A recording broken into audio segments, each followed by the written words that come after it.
good morning. അപ്പോൾ നമ്മുടെ ഇന്നത്തെ റെസിപ്പി എന്ന് പറയുന്നത് ഒരു നാടൻ രസമാണ്. നാടൻ രസം എന്ന് പറഞ്ഞിട്ടുണ്ടെങ്കിൽ വളരെ സിമ്പിൾ ആയിട്ട് തയ്യാറാക്കാം. എല്ലാവർക്കും അറിയുന്ന റെസിപ്പി ആയിരിക്കും. അറിയാത്ത ആരെങ്കിലും ഉണ്ടെങ്കിൽ അവർക്ക് വേണ്ടിയിട്ടാണ് ഞാൻ ഈ റെസിപ്പി ഷെയർ ചെയ്യുന്നത്. അപ്പോൾ നമുക്ക് എങ്ങനെയാണ് നമ്മുടെ നാടൻ രസം തയ്യാറാക്കുന്നത് നോക്കാം. നമുക്ക് നമ്മുടെ ഇൻഗ്രീഡിയൻസ് നോക്കാം. നമ്മളിപ്പോൾ ഒരു തക്കാളി എടുത്തിട്ടുണ്ട്, അതുപോലെ ഒരു വലിയ പീസ് ഇഞ്ചി എടുത്തിട്ടുണ്ട്, ഒരു 8-10 ഉള്ളി എടുത്തിട്ടുണ്ട്, 5-6 അല്ലി വെളുത്തുള്ളി എടുത്തിട്ടുണ്ട്, 2-3 തണ്ട് കറിവേപ്പില എടുത്തിട്ടുണ്ട്, കുറച്ച് മല്ലിയില എടുത്തിട്ടുണ്ട്. മല്ലിയില വേണം കേട്ടോ, മല്ലിയില ചേർത്താലേ നമ്മുടെ രസത്തിന് ടേസ്റ്റ് ഉണ്ടാവുള്ളൂ. പിന്നെയുള്ള കാര്യങ്ങളൊക്കെ നമുക്ക് ചേർക്കുമ്പോൾ പറയാം. ആദ്യം നമുക്ക് കുറച്ച് കാര്യങ്ങൾ ചതച്ചെടുക്കാനുണ്ട്. അപ്പോൾ നിങ്ങളുടെ കയ്യിൽ കുരുമുളക് ഫ്രഷ് ആയിട്ട് പൊടിച്ചതില്ലാന്നുണ്ടെങ്കിൽ കുരുമുളകും കൂടി ചേർത്ത് ചതച്ചെടുക്കണം. ഞാനിപ്പോൾ കുരുമുളക് ഫ്രഷ് ആയിട്ട് പൊടിച്ച് വെച്ചിട്ടുണ്ട്, അതുകൊണ്ട് കുരുമുളക് ഇപ്പോൾ പൊടിച്ചെടുക്കുന്നില്ല. ഇല്ലെങ്കിൽ ഈ ഇൻഗ്രീഡിയൻസിൻ്റെ എല്ലാം കൂടെ കുരുമുളകും കൂടി ചതച്ചെടുക്കണം. ഇനിയിപ്പോൾ നമുക്ക് മിക്സിയുടെ ഒരു ജാർ എടുക്കാം. അപ്പോൾ മിക്സിയുടെ ജാറിൽ ഞാനിപ്പോൾ കുരുമുളക് പൊടിച്ചെടുത്തതാണ്. ഇതിലേക്ക് ഞാൻ ഇനി ചേർക്കുന്നത് നമ്മുടെ നല്ല ജീരകം 1/2 ടീസ്പൂൺ, നമ്മുടെ ക്യുമിൻ സീഡ്സ് 1/2 ടീസ്പൂണാണ് ചേർക്കേണ്ടത്. ഇതിന് കൂടെ തന്നെ നമ്മുടെ ഇഞ്ചി വെളുത്തുള്ളി അതുപോലെ തന്നെ ഉള്ളി, ഇത്രയും കാര്യങ്ങൾ ചേർത്ത് ഒന്ന് ചെറുതായിട്ട് ചതച്ചെടുക്കുക. ഒരുപാട് അരഞ്ഞു പോകരുത്, ചെറുതായിട്ടൊന്ന് ചതച്ചെടുക്കാനേ പാടുള്ളൂ. ഇഞ്ചി ഒന്നും ഒരുപാട് അരയരുത് കേട്ടോ. ഇതുപോലെ ഒന്ന് ചതച്ചെടുത്തിട്ടുണ്ട്. ഇനി നമുക്ക് നമ്മുടെ രസം തയ്യാറാക്കാൻ തുടങ്ങാം. അപ്പോൾ നമ്മളൊരു ചട്ടിയിലാണ് രസം തയ്യാറാക്കുന്നത്. ചട്ടിയിലേക്ക് ഞാൻ വെളിച്ചെണ്ണ ചേർത്തിട്ടുണ്ട്. ഇതിലേക്ക് നമുക്കിനി കടുക് ചേർത്ത് കൊടുക്കാം. 1 ടീസ്പൂൺ കടുക് ഒന്ന് പൊട്ടി തുടങ്ങട്ടെ. കടുകൊന്ന് പൊട്ടി വരുമ്പോൾ നമുക്കിതിലേക്ക് ഒരു 1/4 ടീസ്പൂൺ ഉലുവയും കൂടി ചേർത്ത് കൊടുക്കാം. ഇനി നമുക്കിതിലേക്ക് നമ്മൾ ചതച്ച് വെച്ചിരിക്കുന്ന ഇഞ്ചി വെളുത്തുള്ളി അതുപോലെ തന്നെ ഉള്ളി ഇതെല്ലാം ചേർന്ന മിക്സ് ചേർത്ത് കൊടുക്കാം.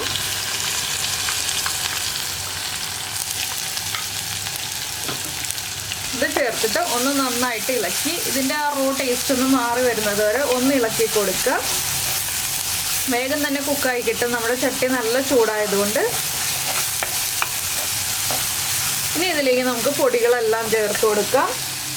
ഒരു 3/4 ടീസ്പൂൺ കുരുമുളക് ചതച്ചത്, നമ്മൾ പൊടിച്ചല്ല എടുത്തിരിക്കുന്നത്, ചതച്ചാണ് എടുത്തിട്ടുള്ളത്. പിന്നെ ഒരു 1/2 ടീസ്പൂൺ മഞ്ഞൾപ്പൊടി, 1 ടീസ്പൂൺ മല്ലിപ്പൊടി, പിന്നെ നമ്മുടെ കായപ്പൊടി ഒരു 1/2 ടീസ്പൂൺ. പിന്നെ നിങ്ങൾക്ക് എരിവുള്ള മുളക് പൊടി ചേർക്കാം. ഞാനിപ്പോൾ കാശ്മീരി ചില്ലി പൗഡറാണ് 1 ടീസ്പൂൺ ചേർക്കുന്നത്. ഇതെല്ലാം ചേർത്ത് നന്നായിട്ടൊന്ന് ചൂടാക്കി എടുക്കുക. പൊടികൾ വേഗം തന്നെ കുക്കായി വരും. ഇതെന്ന് വെച്ചാൽ നല്ല ചൂട് ചട്ടിയല്ലേ, അപ്പോൾ വേഗം തന്നെ പൊടികളൊക്കെ കുക്കായി വരും. ഇനി നമുക്കിതിലേക്ക് നമ്മൾ എടുത്തു വെച്ചിരിക്കുന്ന കറിവേപ്പില ചേർത്ത് കൊടുക്കാം. പിന്നെ ഞാനൊരു നെല്ലിക്ക വലിപ്പത്തിൽ വാളൻപുളി വെള്ളത്തിലിട്ട് വെച്ചിരുന്നു. ഇനി നമുക്കിതിലേക്ക് ആ വാളൻപുളിയും കൂടി ചേർത്ത് കൊടുക്കാം. പൊടികളൊക്കെ ഓൾറെഡി കുക്കായിട്ടുണ്ട്. എന്താണെന്ന് വെച്ചാൽ നല്ല ചൂട് ചട്ടിയിലേക്ക് നമ്മൾ പൊടികൾ ഇട്ട് കൊടുത്തു കഴിയുമ്പോൾ പൊടികൾ ഫാസ്റ്റായിട്ട് കുക്കായി കിട്ടും. ഇനി നമ്മുടെ പുളിവെള്ളവും കൂടി ചേർത്ത് കൊടുക്കാം. ഇതിൻ്റെ കൂടെ തന്നെ നമുക്ക് 1 കപ്പ് വെള്ളവും കൂടി ചേർത്ത് കൊടുക്കാം. പിന്നെ എത്രത്തോളം രസം വേണം എന്നുള്ളതനുസരിച്ച് നമുക്ക് വെള്ളം ചേർക്കാം. ഞാൻ ഒരു 1/2 കപ്പും കൂടി വെള്ളം ചേർക്കുന്നുണ്ട്. ഇനി ഇതിലേക്ക് നമുക്ക് തക്കാളിയും ചേർത്ത് അതുപോലെ തന്നെ നമ്മുടെ മല്ലിയിലയും ഉപ്പും ചേർത്ത് തിളപ്പിക്കാൻ വയ്ക്കാം. നന്നായിട്ടൊരു 5 മിനിറ്റ് തിളച്ച് വരണം. മല്ലിയില ചേർക്കണം എന്നുള്ളത് നമ്മുടെ ആവശ്യമാണ് കേട്ടോ. രസത്തിന് ടേസ്റ്റ് കൂടണമെങ്കിൽ മല്ലിയിലയും ചേർക്കണം, ഉപ്പും ചേർക്കണം. അപ്പോൾ ആവശ്യത്തിന് ഉപ്പും കൂടി ചേർത്ത് നന്നായിട്ടൊന്ന് തിളപ്പിച്ചെടുക്കുക. അപ്പോൾ ഇനി ഇത് നന്നായിട്ടൊരു 5 മിനിറ്റ് തിളച്ച് വരട്ടെ. അപ്പോൾ നമ്മുടെ രസം ഒരു 5 മിനിറ്റ് ആയിട്ട് തിളച്ചുകൊണ്ടിരിക്കുകയാണ്. നമുക്കിനി ഇതിലേക്ക് ഒരു കാര്യവും കൂടി ചേർക്കാനുണ്ട്. ഒരു ചെറിയൊരളവിൽ ശർക്കര, വളരെ ചെറിയൊരളവിൽ ശർക്കര. നിങ്ങൾ പുളി ചെക്ക് ചെയ്തിട്ട് പുളി കൂടുതലാണെങ്കിൽ കുറച്ച് കൂടുതൽ ശർക്കര ചേർത്തോളൂ. പുളി കറക്റ്റ് ആണെന്നുണ്ടെങ്കിൽ ചെറിയൊരളവിൽ ശർക്കര ചേർക്കുക. ഈ ശർക്കരയും കൂടി ചേർത്ത് ഒന്ന് ഇളക്കിയിട്ട് നമുക്ക് ഫ്ലെയിം ഓഫ് ചെയ്ത് വയ്ക്കാം. നന്നായിട്ട് ചൂട് മാറിക്കഴിഞ്ഞിട്ട് നമുക്ക് രസം ഉപയോഗിക്കാം. ഈ ഒരു രസം 2 ദിവസം മോശമായി പോവില്ല കേട്ടോ. ഫ്രിഡ്ജിലൊന്നും വെക്കേണ്ട ആവശ്യമില്ല. ഫ്രിഡ്ജിൽ വെക്കാതെ തന്നെ മോശമായി പോവാതെ നമുക്ക് ഉപയോഗിക്കാം. അപ്പോൾ ഇത്രയേ ഉള്ളൂ നമ്മുടെ രസത്തിൻ്റെ പരിപാടി. വളരെ എളുപ്പത്തിൽ ഉണ്ടാക്കി കഴിയുന്നൊരു സംഭവമാണ് നമ്മുടെ രസം എന്ന് പറഞ്ഞിട്ടുണ്ടെങ്കിൽ. അപ്പോൾ ഈ ഒരു രസം എല്ലാവരും ഉണ്ടാക്കി നോക്കുമെന്ന് വിചാരിക്കുന്നു. ഇതുപോലെ രസം ഉണ്ടാക്കി നോക്കിയിട്ടില്ലെങ്കിൽ ഉറപ്പായിട്ടൊന്ന് രസം ഉണ്ടാക്കി നോക്കിക്കോളൂ. ശർക്കര ചേർത്ത് രസത്തിന് ഒരു പ്രത്യേക ടേസ്റ്റാണ്.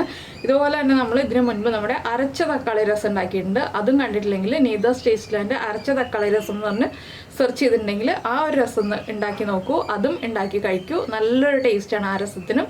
അപ്പോൾ ഈ ഒരു രസങ്ങളൊക്കെ ഉണ്ടാക്കി കഴിച്ചിട്ട് നിങ്ങളുടെ അഭിപ്രായങ്ങളൊക്കെ നമ്മുടെ വീഡിയോയുടെ താഴെ ഒന്ന് കമൻറ്റ് ചെയ്യുക. അതുപോലെ തന്നെ ഇന്ന് ഉണ്ടാക്കി വെച്ച രസം നാളെ കഴിക്കുമ്പോഴാണ് കൂടുതൽ ടേസ്റ്റ് ഉണ്ടാവുക. അപ്പോൾ രസം തലേ ദിവസം എപ്പോഴും പ്രിപ്പയർ ചെയ്ത് വെച്ചിട്ട് പിറ്റേ ദിവസം കഴിക്കുകയാണെങ്കിൽ കൂടുതൽ ടേസ്റ്റ് ആയിരിക്കും.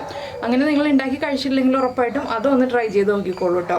അപ്പോൾ എല്ലാവർക്കും രസത്തിൻ്റെ വീഡിയോ ഒക്കെ ഇഷ്ടമായി ഉണ്ടാവുമെന്ന് വിചാരിക്കുന്നു.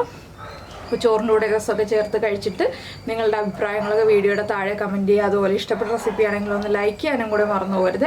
പിന്നെ നമ്മുടെ ചാനൽ ആദ്യമായിട്ട് കാണുകയാണെങ്കിൽ നമ്മുടെ വീഡിയോ പ്രസൻറ്റ് ചെയ്യുന്ന രീതിയൊക്കെ ഇഷ്ടമായി എന്നുണ്ടെങ്കിൽ നമ്മുടെ ചാനലൊന്ന് സബ്സ്ക്രൈബ് ചെയ്ത് സപ്പോർട്ട് ചെയ്യണേ. സബ്സ്ക്രൈബ് ചെയ്യുന്നതിന് ഈ വീഡിയോയുടെ താഴെയുള്ള റെഡ് സബ്സ്ക്രൈബ് ബട്ടൺ ഒന്ന് ക്ലിക്ക് ചെയ്യുക. ആൻഡ് റൈറ്റ് സൈഡിലുള്ള ബെല്ലൈക്കണും ക്ലിക്ക് ചെയ്യുക. അപ്പോൾ ഓളെന്ന് പറഞ്ഞിട്ടൊരു ഓപ്ഷൻ കാണാം. ആ ഓളും കൂടെ പ്രസ് ചെയ്തിട്ടുണ്ടെങ്കിൽ ഞാൻ എപ്പോഴും വീഡിയോ അപ്ലോഡ് ചെയ്യുമ്പോൾ നിങ്ങൾക്ക് നോട്ടിഫിക്കേഷൻ വരും. അപ്പോൾ നമുക്ക് നമ്മുടെ അടുത്ത റെസിപ്പിയുമായിട്ട് അടുത്ത ദിവസം വീണ്ടും കാണാം.